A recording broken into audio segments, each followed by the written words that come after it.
see why I started Civitas.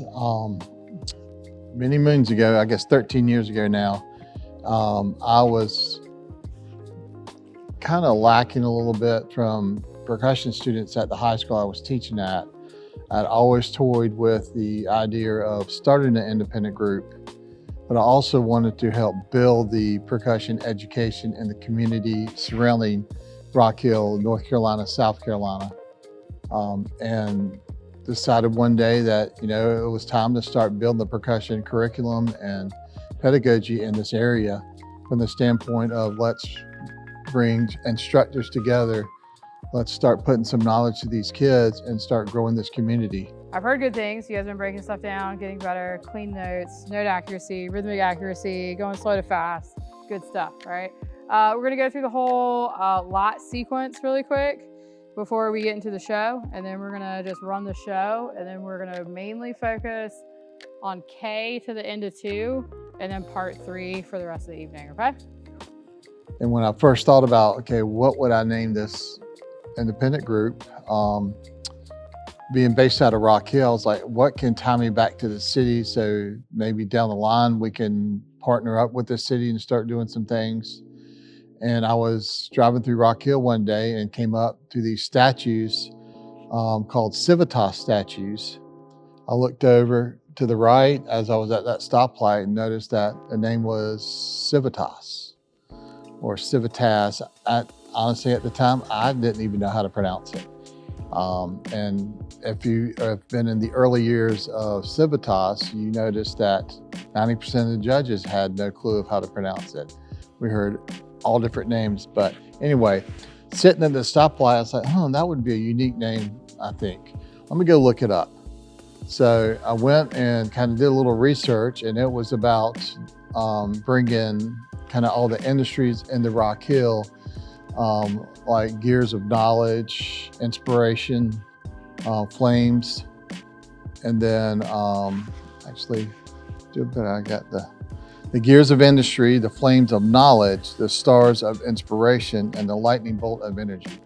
And if you kind of remember back in the early 4 years of Civitas, we actually did those 4 shows. Started with Bring the Heat was the first year, Hero was the second year, the Gears of Knowledge, which was not escape from reality. I'm getting old. And then the last year that we did, which was the Lightning Bolt of Energy, was probably one of more of my memorable, more favorite shows. It was just a really unique show.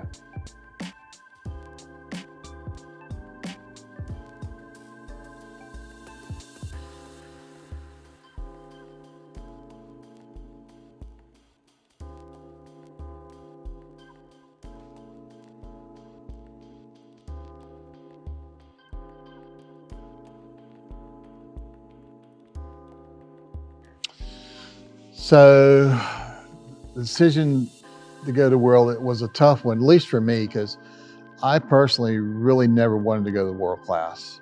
And it's not because I was afraid to go to World Class, it's because I want my performers to have 3 performances when we go to WGI Finals.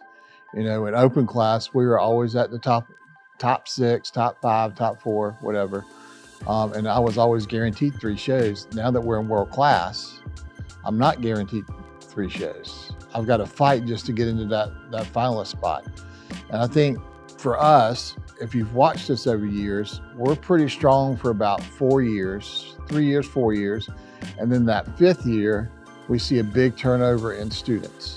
And the ultimate goal for a lot of these kids, I want to march a world-class group. And I get it. So last year we had so many returning vets that probably could have gone to March World Class this year. We wanted harder music.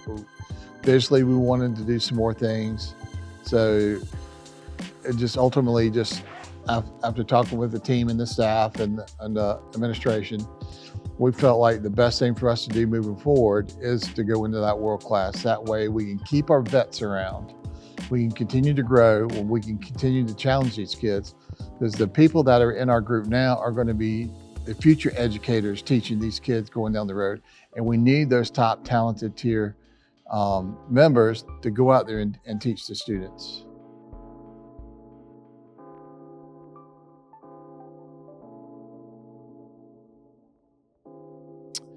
I think the biggest thing for me and the thing I really like about Civitas and what we've done is the amount of educators now that are in North and South Carolina. When you hit like the South Carolina regional, even the Atlanta regional, you see a lot of Civitas jackets. And for me, that hits home because we're doing exactly what we kind of set out to do. Let's expand the percussion education in this area and have it grow. And if you've noticed over the years that since Civitas has been around, you've got groups like Malden, Dorman, Clover, even TL Hanna have really jumped up in the echelon of, you got a couple world-class groups in there. Then you've got like 96 is another one that has kind of really expanded. So then you turn around, now you have Catawba Ridge and the concert side of things. So it's great to see this activity grow in this area and the amount of education these students are now getting and receiving because they're getting educated instructors as well. So it's very awesome to see that kind of growth in this activity in this area. And I hope many, many, many years from now, when I'm not here anymore or when I'm not the director, 20, 30 years from now, that this group continues to grow and the education in the North and South Carolina area continue to foster as well. Stop it right there. Again, it's okay. Our success criteria. Are we playing together? Okay, I don't care if one person is right or wrong. It does not necessarily matter. We have to agree on what the interpretation is for everything. How many phrases can we give up to the judges? Zero, okay? So it takes a certain level of accountability. At a particular point, it becomes a choice. Are you going to choose that, okay? So always choose yourselves. Always choose each other.